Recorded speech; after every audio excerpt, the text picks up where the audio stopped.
The second the mission failed, I was being forcibly drained of blood outside the operating room.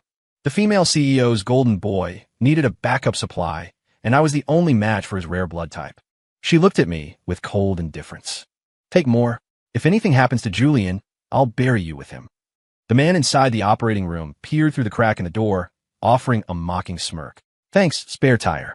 Ignoring the nurse's protests, I ripped the 4-needle from my arm. Blood sprayed across her expensive couture gown. Are you crazy? Julian is waiting, she screamed, rushing forward to strike me. I caught her wrist in a reverse grip and slammed her hard against the wall. If he dies, he dies. What the hell does that have to do with me? Watching her expression of disbelief, I crushed the blood bag on the floor beneath my shoe. Starting today, I don't love you anymore. Go to hell together. A cold, mechanical voice echoed in my brain. Target: Victoria Sterling. Affection level locked at -100. Strategy mission failed. System restrictions lifted. Host Caleb Stone, welcome back. For the first time in 3 years, I had full control over my own body. The nurse stood by, urging Mr. Stone, the blood bank is critical. Ms. Sterling ordered 400 cubic centimeters for backup. Victoria Sterling stood nearby, arms crossed, scrutinizing me as if I were an inanimate object. Her childhood sweetheart, Julian Thorne, had just been wheeled in, and she immediately dragged me here to bleed for him, just because we shared the same rare blood type. Through the crack in the door, Julian poked his head out, gauze wrapped around his face, his eyes frivolous and smug. Victoria, hurry him up. I'm feeling dizzy. He mouthed the words at me silently. Thanks, dog. 3 years of memories flooded back like a tidal wave. Scenes of humility being trampled on, the total loss of dignity. It was nauseatingly clear. I yanked the needle out completely. The tip tore my skin, bringing out a string of blood beads. Splatter. Blood landed on Victoria's pristine white Chanel dress, blooming like red winter plums in snow. She froze. The nurse froze. Mr. Stone, what are you doing? Victoria's face instantly darkened. She stormed over, raising her hand to slap me. Caleb, have you lost your mind? I easily caught her wrist. It was thin. It felt like it would snap with a single bend. In the past, touching her was a luxury I didn't dare dream of. Now, I only wanted to crush it. With a little pressure, a look of pain appeared on Victoria's face. Let go. I threw her hand aside. The massive force sent her stumbling into the wall behind her. Her expensive dress smeared against the drywall, mixing with my blood, a total mess. If he dies, he dies. What does it matter to me? My voice was calm, yet it solidified the air in the corridor. Victoria held the wall, trembling with rage. Who do you think you are? Treating me like this? She pointed at my nose and shrieked, losing her composure in front of me for the first time. Security? Where is security? Grab this lunatic. 2 guards ran over, flanking me. Sir, please calm down. Victoria crossed her arms, regaining her arrogant posture. Hold him down. Send him to sober up. She was convinced I was just throwing a tantrum to get her attention. Unfortunately, she was wrong. I sidestepped the guard's reaching hand and twisted his wrist back. A pig-like squeal echoed as the man instantly dropped to his knees. The other guard, frightened by my aura, held up his baton but dared not advance. I dusted non-existent lint from my sleeve and walked toward Victoria step by step. For the first time, an emotion called fear appeared in her eyes, and her body involuntarily shrank back. Inside the operating room, Julian was still clamoring. Victoria, get that dog in here to bleed, or I'll die right now. I stopped in front of Victoria. Under her terrified gaze, I leaned into her ear. In a voice only we could hear, I spoke word by word. You think I love you? I was just playing a garbage game called Winning Victoria Sterling. It's a pity. Someone of your quality isn't worth it. I saw the color drain from her face instantly. She was whiter than the walls. This sentence was more humiliating to her than 100 slaps. I straightened up and took out the supplementary bank card she had given me. In front of everyone, I used both hands to snap it. Crack. I threw the halves at her feet. Buy your own dog treats from now on. Without another glance, I turned and strode away. Behind me, there was dead silence. I returned to the home Victoria had arranged for me. A 2,000-square-foot penthouse overlooking the river, decorated in the minimalist style she liked. There wasn't a trace of me here. I was just a temporary guest. My belongings were pitifully few. A single suitcase could hold them all. I blocked all of Victoria's contact information and deleted every photo of her from my phone. After doing all this, I felt the foul air that had accumulated in my chest for 3 years finally expel. Meanwhile, at the hospital, the doctor came out of the operating room, taking off his mask with a baffled look. Ms. Sterling, Mr. Thorne only grazed the skin on his forehead. He didn't even need stitches, just disinfection and a bandage. You were all so tense. I thought it was a major car accident. The doctor complained. The backup blood was completely unnecessary. Isn't this a waste of medical resources? Victoria's face turned green, then white. She had been played. By Julian and by me. An indescribable anger and sense of shame welled up in her heart. She immediately took out her phone and dialed my number. The number you have dialed is on another call. She dialed again. The number you have dialed is powered off. She was blocked. This realization made her furious, and she drove straight back to the apartment. Retaining her last bit of reason, she didn't kick the door but used her fingerprint to unlock it. The door opened. Greeting her was an empty room, and on the entryway console, that cold set of keys. I was really gone. Gone so decisively, leaving no trace. She didn't give up and used a different number to call me. The call connected. Caleb Stone. Her voice carried a commanding rage. Get back here immediately and apologize to Julian. Don't force me to make it impossible for you to survive in Chicago. I listened to her imperious command without saying a word. I hung up directly and blocked that number too. This woman still thought she could control me. Using the massive inheritance left by the original owner of this body before I transmigrated into this story, I checked into the most exclusive hotel in the city, the Grand Hyatt. It was money Victoria would never know about. She always thought I had nothing and could only survive by relying on her. The presidential suite offered an excellent view, taking in the entire night skyline of Chicago. I poured a glass of red wine and walked to the floor-to-ceiling window. My phone rang. It was an unknown number. I picked up. Caleb. This is Alexandra Pierce. A crisp, bright female voice came through. You were very handsome in the hospital corridor just now. I raised an eyebrow. Alexandra Pierce, the eldest daughter of the Pierce family, a top-tier dynasty from the East Coast, and the first partner I intended to seek out after my return. I didn't expect her to contact me first. Is Ms. Pierce interested in hospital drama? No, I'm only interested in strong people. She chuckled on the other end. I'm in the hotel's executive lounge. Interested in coming down for a drink, and incidentally, to discuss something we're both interested in, like how to make Victoria Sterling kneel and beg you. I hooked the corner of my mouth. I'll be right there. In the executive lounge, Alexandra was wearing an eye-catching red dress, sitting by the bar. Her figure was hot, her appearance striking. Like a blooming red rose, she instantly attracted the attention of the entire room. I walked over and sat beside her. Ms. Pierce is very efficient. She swirled the whiskey in her glass and looked at me. I investigated you, Caleb. 3 years ago, you suddenly appeared in Chicago and became the most obedient lapdog around Victoria Sterling. You drank for her, took beatings for her, handled every mess she didn't want to deal with. Everyone treated you as a joke, a gold digger relying on a woman to climb the ladder. She paused, then changed her tone. But I can't find any information about you from before 3 years ago. It's like you appeared out of thin air. Would a man who can silently erase all traces of his past be a simple simp? I chuckled lightly, as expected of the Pierce air, terrifyingly sharp.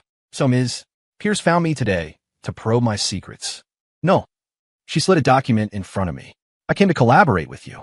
I opened the file. It was a bid proposal for the East Side Sky Ring project. This was the most important project for Victoria's company next quarter, worth $3 billion. Victoria has been preparing for this project for half a year, Alexandra said. But she doesn't know that the biggest partner in the project, the true owner behind Vantage Capital, is you. This was exactly the first big gift I had prepared for Victoria. The most important part of the inheritance left by the original owner was the controlling stake in this Vantage Capital. What do you want to do? Alexandra asked with interest. I want her to have absolutely nothing. My tone was flat, but Alexandra heard the monstrous hatred within it. She smiled, looking even more radiant. I like your plan. She raised her glass. To our common enemy. I clinked glasses with her. Cheers. Just then, a commotion came from the lounge entrance. Victoria and Julian, dressed to the nines, had arrived. They seemed to be attending a small business party held here. Victoria had changed into a black evening gown, her makeup exquisite, transforming back into that aloof Ice Queen CEO. Julian had a piece of gauze on his forehead, which didn't affect his looks but added a touch of fragility, drawing sympathy from many socialites.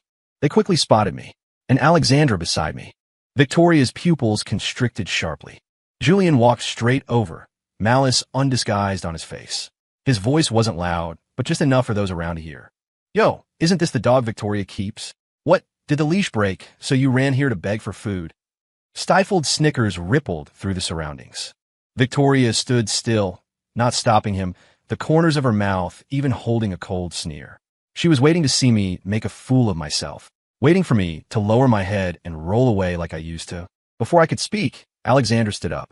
She was half a head taller than Victoria, even in heels, her aura fully unleashed. She naturally looped her arm through mine, an intimate gesture. Darling, so here you are. Why waste time with irrelevant people? The room went into an uproar. Everyone's eyes focused on us, full of shock and disbelief. Who didn't know Alexandra Pierce's status? The heiress of the Pierce family, worth 10 times more than Victoria. And she called Caleb Stone darling? Julian's face froze instantly. Victoria's expression became ugly in the extreme. I looked at Julian and smiled calmly. So, it's Mr. Thorne. Heard you almost died from blood loss a few days ago. A pity. Why didn't you just die? One sentence turned Julian's face from white to green, then to black. I ignored him and took out the Patek Philippe watch Victoria had once rewarded me with from my suit pocket. I still remembered her expression of charity when she gave it to me. Caleb, this watch suits you. It's your honor.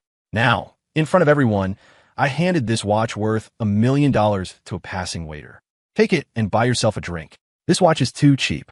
It doesn't suit my wrist. A gasp of cold air hissed through the room. Victoria's face instantly turned livid.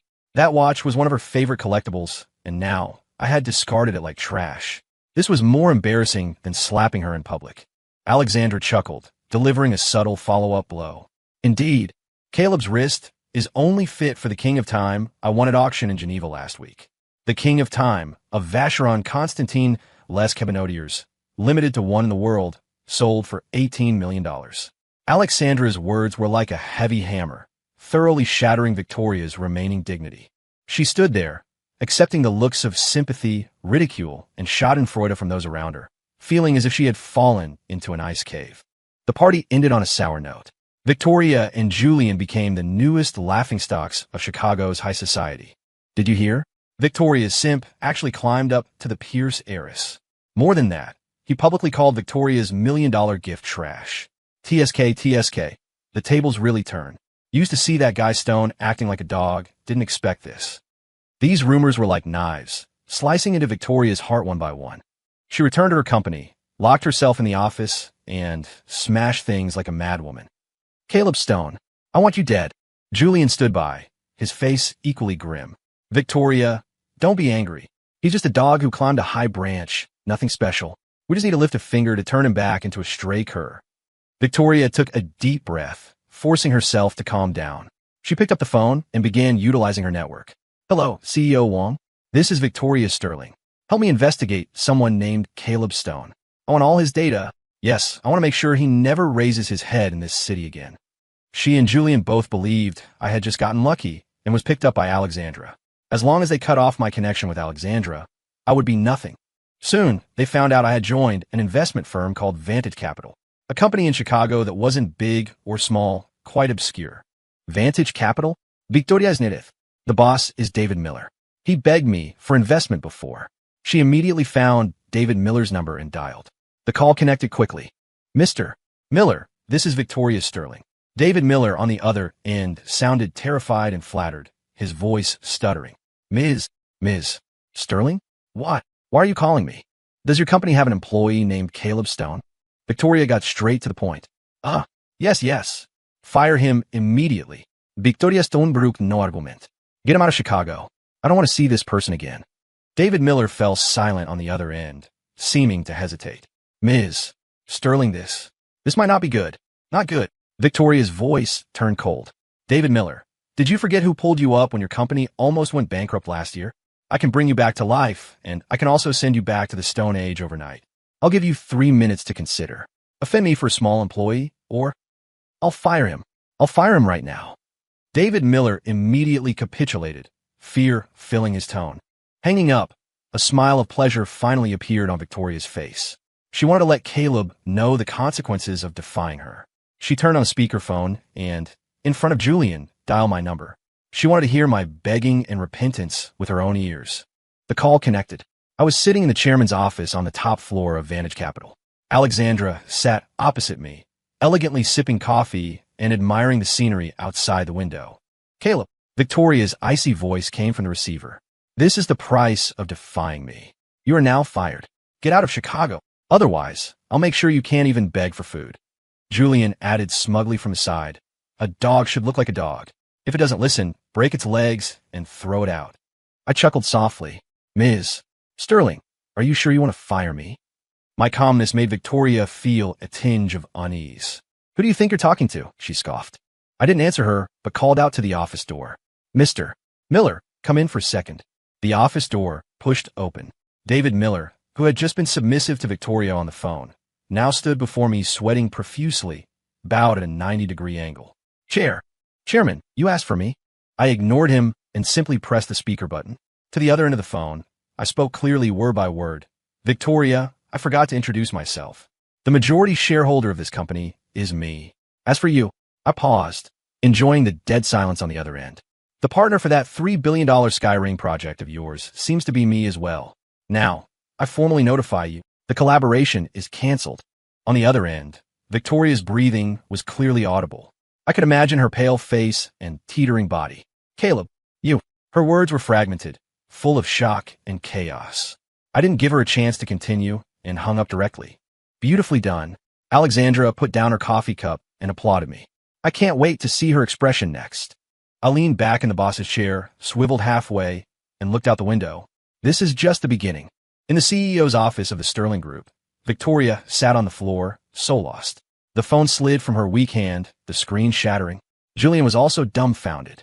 Victoria, what did he just say? He's the boss of Vantage Capital? How is that possible? Victoria didn't answer. Her mind was blank, only my last sentence echoing in her ears.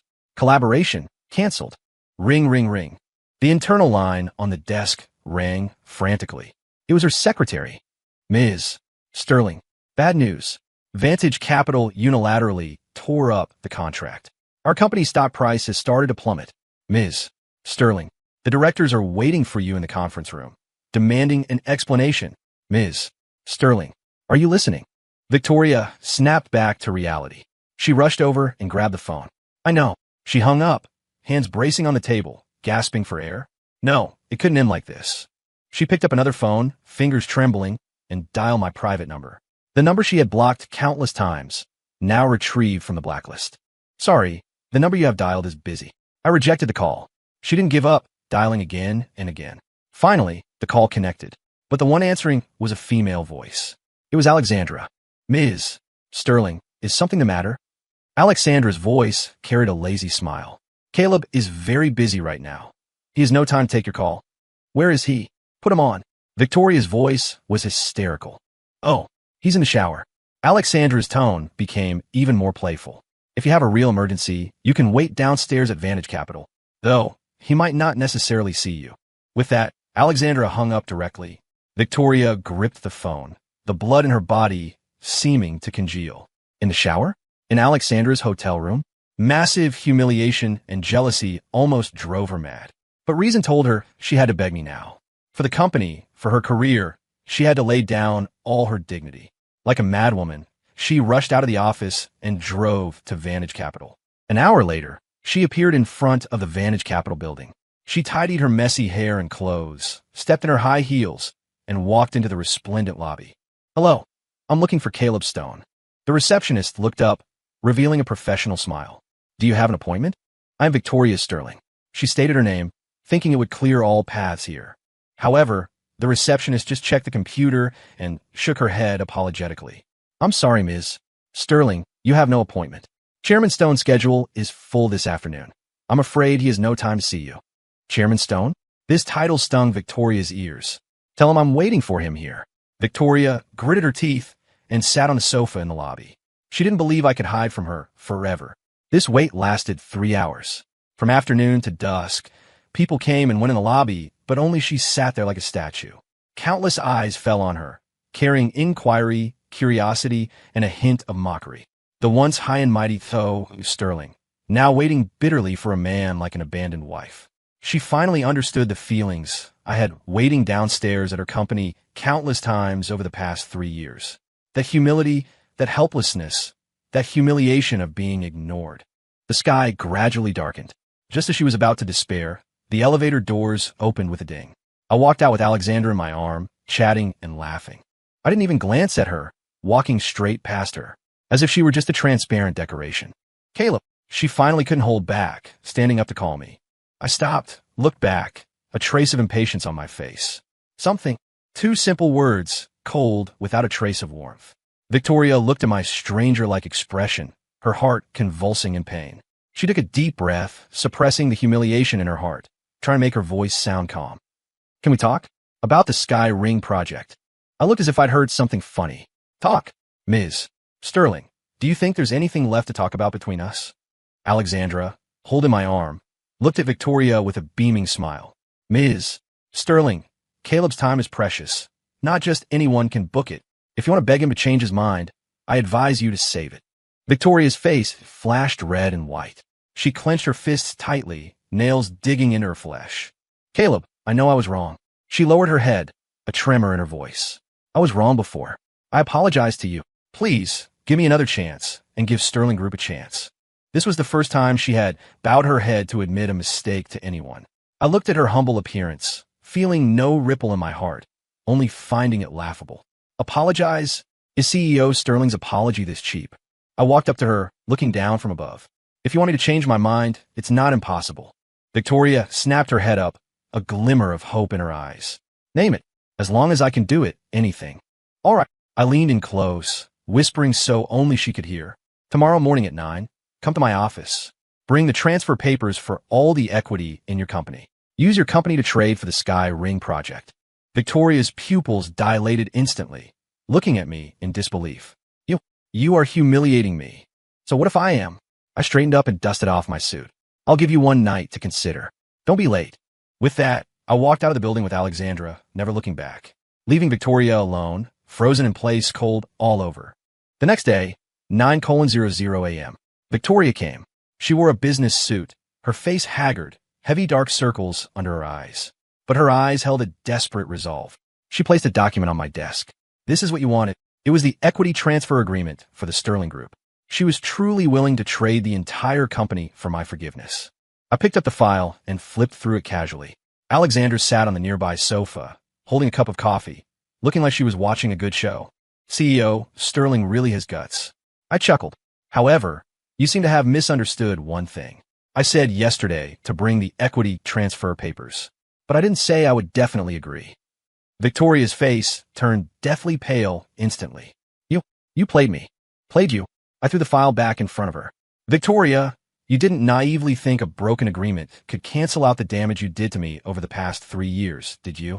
I stood up, walked in front of her, and picked up the other document she brought, the proposal for the Sky Ring project. In front of her face, I tore it up page by page. Your business plan is full of holes, childish and laughable. Fake data, insufficient risk assessment, overly optimistic market forecasts. With garbage like this, you want $3 billion in investment. Victoria, you're not fit to be a business person at all. Every sentence was like a knife, precisely stabbing into her heart, dismissing the professionalism and ability she was so proud of as worthless. Paper scraps drifted like snowflakes, landing at her feet. She looked at the mess on the floor, her body teetering. Why? She muttered to herself, eyes full of regret and pain. Why treat me like this? Why? I let out a cold laugh. You should ask your precious childhood sweetheart, Julian Thorne, that question. If not for him, maybe you'd still be your CEO, Sterling. It's a pity. He's about to be unable to save himself. Victoria looked up sharply. What do you mean? I didn't answer her, just picked up my phone and dialed a number. You could begin. While Victoria was being humiliated by me completely, a siege against Julian also formally kicked off. After I cut off Julian's financial path, he didn't fare well. Accustomed to a life of spending money like water, without Victoria's support, he quickly fell into dire straits. He went to Victoria for money but was shut out by the overwhelmed CEO. In desperation, he thought of the most vicious method, blackmail. He still kept many intimate photos and videos taken when he was with Victoria in the past. He sent a message to Victoria. Victoria, for old time's sake, give me $50 million. Otherwise, I can't guarantee these things won't get out. Receiving the message, Victoria was struck by lightning.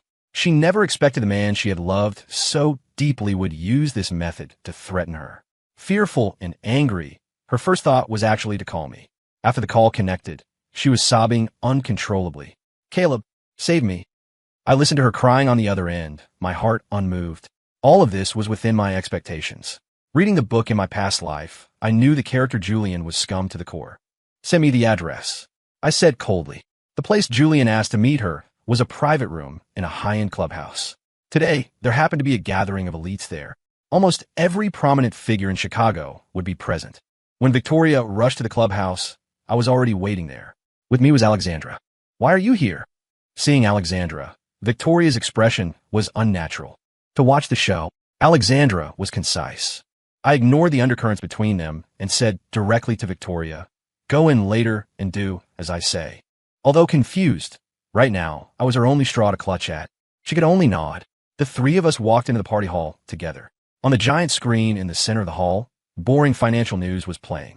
Julian was already waiting in a corner booth. Seeing Victoria, he immediately came up, a smile of inevitable victory on his face. Victoria, you figured out? He saw me, paused, then revealed a scornful expression. Yo, brought a helper? What, afraid I'll eat you? Victoria, following my instructions, looked at him coldly. Julian, are you really going to do this? Cut the crap. Julian was impatient. Did you bring the money? As soon as the funds clear, I promise to delete everything completely. Fine. Victoria pulled a bank card from her bag. The password is your birthday. A flash of greed crossed Julian's eyes, and he reached out to grab it. Just then, the giant screen in the center of the hall flickered. The footage of financial news instantly switched. Appearing on screen was Julian's face, written over with greed and menace. And every word he had just spoken was broadcast clearly through the sound system to the entire hall. Did you bring the money? As soon as the funds clear, I promise to delete everything completely. Dead silence filled the room. Everyone stopped talking, staring at the big screen in shock. The color drained from Julian's face instantly. He whipped around and saw me standing not far away, phone in hand, pointing it at him. Caleb, it's you. Like a mad beast, he lunged at me. Unfortunately, before he could touch me, two bodyguards who appeared out of nowhere pinned him firmly to the floor. Let go of me. Caleb, you bastard. I'll kill you. He struggled frantically, cursing. But it was all futile. The video of him blackmailing his ex-girlfriend with intimate photos had been live-streamed in its entirety. Hundreds of elites present were witnesses. By the next day, the video was viral all over the internet. Julian was thoroughly ruined. Expelled from school, publicly disowned by his family and the newspapers, he became a rat crossing the street that everyone wanted to beat. His life was completely destroyed. At the gathering where Julian was ruined, Victoria became the biggest laughingstock. Although she was the victim, the elites present looked at her with pity and disdain.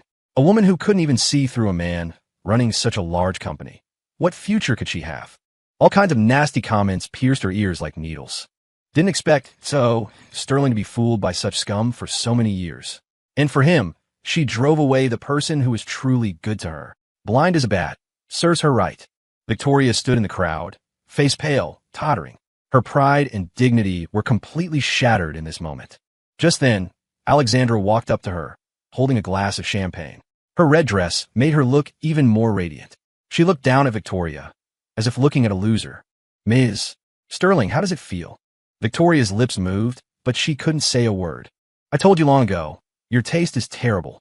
Alexandra swirled the liquid in her glass, her tone holding a hint of mockery. Whether picking men or partners, your judgment is ridiculously poor. She finished and turned to walk toward me. In full view of everyone, she took my arm, wearing a victor's smile. However, I still have to thank you. If not for your stupidity, I wouldn't have had the chance to place the correct bet on Caleb. A rough diamond like him was really gathering dust in your hands. Alexandra's words were like the sharpest blade, slicing Victoria's heart into pieces. She used Victoria's failure to highlight her own success, used Victoria's stupidity to contrast her own brilliance. The guests around us changed their gaze toward me too. No longer disdain and slight, but with added awe and inquiry. A man who could make the Pierce heiress so devoted and destroy the Thorne heir and topple the Sterling group while chatting and laughing was definitely not ordinary. I became the focus of the entire venue, and Victoria became the most pathetic background decoration. She watched me standing with Alexandra, a perfect match. A tide of regret she had never felt before drowned her. She finally realized what exactly she had missed. She lost not just someone who loved her, but a priceless treasure that could have let her stand on a higher peak. When the party ended, I left with Alexandra. Passing by Victoria, I didn't even stop, just gave her a faint glance. That glance was full of indifference and coldness, as if looking at a stranger who had nothing to do with me. Victoria couldn't hold on any longer. Her legs went soft, and she collapsed to the floor. Endless darkness swallowed her completely. Since then, Victoria fell ill. Her company was on the verge of bankruptcy. Her reputation swept away, her allies deserting her. Friends and partners who once surrounded her vanished overnight. She locked herself in her empty mansion, seeing no one, answering no calls. She stared blankly day and night. In her mind, scenes of the past 3 years with me began to replay uncontrollably. Details she once disdained, or even found annoying, now turned into sharp blades, repeatedly cutting her heart. She remembered countless rainy nights where I would appear downstairs at her company on time, holding an umbrella and a clean jacket. And she would always keep a cold face, getting straight into Julian's car and speeding away, leaving me alone in the rain like a fool. She remembered every time she got dead drunk from socializing, I silently carried her home, made hangover soup, and left quietly. But when she woke up, she took it all for granted. She remembered once when the company project had a major flaw, I didn't sleep for 3 days and nights to create a perfect solution, saving her from the board's accountability.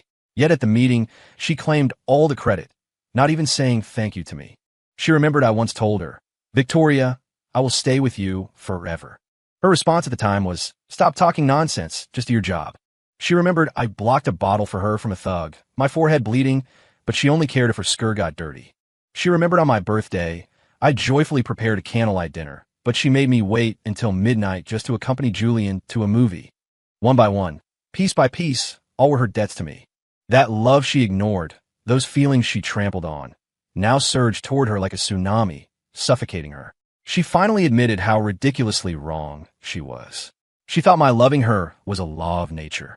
She thought my sacrifices were mandatory. She thought no matter how she treated me, I wouldn't leave. Until I really left, she discovered she had long become accustomed to my existence, accustomed to my goodness, accustomed to my tolerance, accustomed to my meticulous care. When all this vanished, her world collapsed with it. "Caleb, Caleb," she called my name over and over in the empty room. Her tears had long dried up. Only endless regret and emptiness remained in her heart. She rummaged through every corner of the house like a madwoman, trying to find some trace of me. Finally, in an old box in the study, she found a diary I left behind. The notebook was old, the paper yellowed. Recorded inside was everything about her. Today is the first day I fell in love with Victoria. She is like a light, illuminating my world. Today, Victoria smiled at me. I was happy all day. Today, Victoria is sick. I feel so distressed. If I could, I would bear all the pain for her. Today, I saw her with Julian again. I'm sad, but I tell myself as long as I can stay by her side, it's enough. The last page of the diary had one sentence. Mission countdown, 365 days. I really, truly can't hold on much longer. But I seem to have really fallen in love with her. Reading this, Victoria could no longer control herself, hugging the diary and wailing loudly. Turns out he loved me that much. Turns out he was in that much pain too. And I personally pushed this love into the abyss. Waking from regret, Victoria seemed to become a different person. She began to imitate my past self, trying to win me back. She was no longer the high and mighty female CEO, but became a humble pursuer. The crematorium officially opened.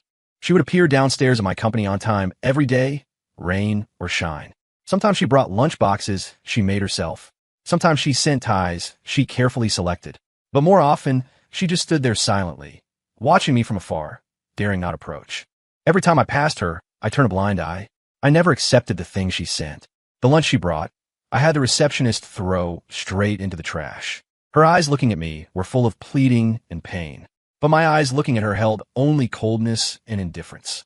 Once I deliberately leaked news that I had a cold. She immediately stewed chicken soup and waited downstairs all night. When I went downstairs the next day, I saw her leaning against the wall, face pale, shivering.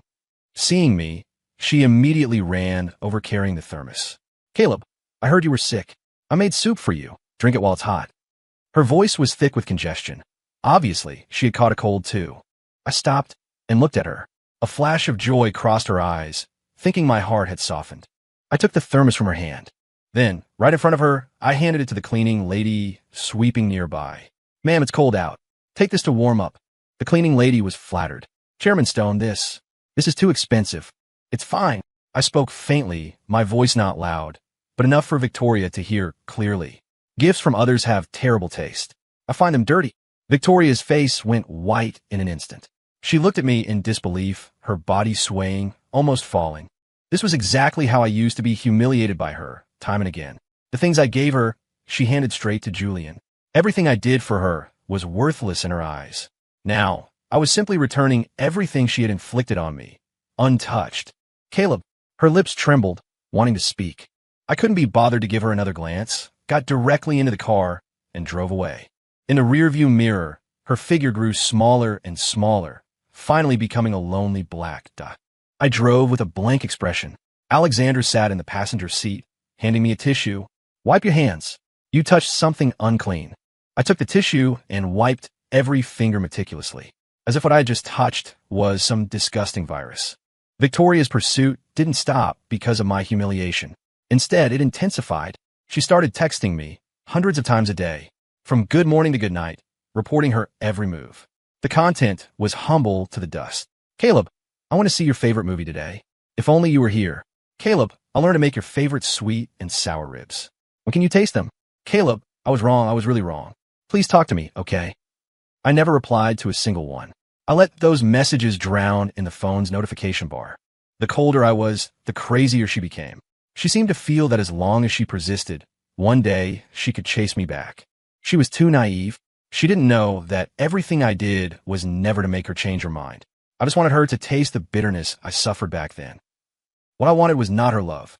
It was her regret, her pain, her eternal lack of peace. It was a stormy night. I was driving home from the company. The wiper swung rapidly, but couldn't clear the pouring rain. When the car reached an intersection, a figure suddenly rushed out from the roadside, arms spread, blocking my car. I slammed on the brakes. Tires screeched on the wet ground, the hood stopping less than 4 inches from the person. It was Victoria. She was soaked through, black hair plastering her face, rain streaming down her cheeks, indistinguishable from tears. She stood there in front of my car, motionless, like a statue of despair. I frowned and honked the horn. She didn't react. I lowered the window and looked at her coldly. If you want to die, do it somewhere else. Don't dirty my car. My voice cut through the rain curtain, reaching her ears clearly. Her body trembled, and she finally moved. She walked to my window and, with a thud, knelt down. The icy rain mixed with the mud on the ground instantly soaked her expensive dress. She looked up at me in the car, her face showing unprecedented humility and despair. Caleb, I was wrong. Her voice was broken in the rain. I really know I was wrong. Will you forgive me? I love you, Caleb. I only realized now that I fell in love with you long ago. Please don't throw me away. She cried, repenting, trampling her dignity completely underfoot. I watched her quietly, watching this once arrogant woman, now kneeling before me like a dog, wagging her tail and begging for pity. There was no pleasure in my heart, only a dead silence. I finally turned off the engine, rolled the window down further, my expression without a ripple. Victoria. I called her name. Hope's light instantly burst into her eyes, thinking I had finally softened. Stop flattering yourself. My next words, however, instantly knocked her into hell. The simp you miss was just a failed mission of mine, a fake persona. Her expression congealed. I continued, using the calmest tone to speak the cruelest truth. I approached you, pleased you, did everything for you, only to complete a system mission called Winning Victoria Sterling. The mission content was to make you fall in love with me. Unfortunately, you disappointed me too much. The moment the mission failed, I was truly liberated. I watched the color vanish from her face and the extreme fear and collapse in her pupils, and added the final knife. You asked if I love you. Victoria, I never loved you. Not for 1 second. This truth was more cruel than any rejection, any revenge. It negated everything about her. Negated her regret, negated her pain, even negated the love she had just confirmed. It turned out that from start to finish, it was just a scam, a fake game tailored for her. And she was not only the target being played in the game, but also a defective product not even qualified to be successfully won over. No. She let out a mournful scream, as if all her strength had been drawn out, collapsing into the muddy water. Her mental world, at this moment, completely crumbled. I rolled up the window, shutting out her desperate cries. I stepped on the gas, and the car sped away. Welcome to the hell of endless regret. 1 month later, Sterling Group announced bankruptcy. My Vantage Capital acquired all of Sterling's quality assets at the lowest price. At the formal handover ceremony, I saw Victoria. She attended as the representative of the liquidated party. In just 1 month, she seemed to have aged 10 years.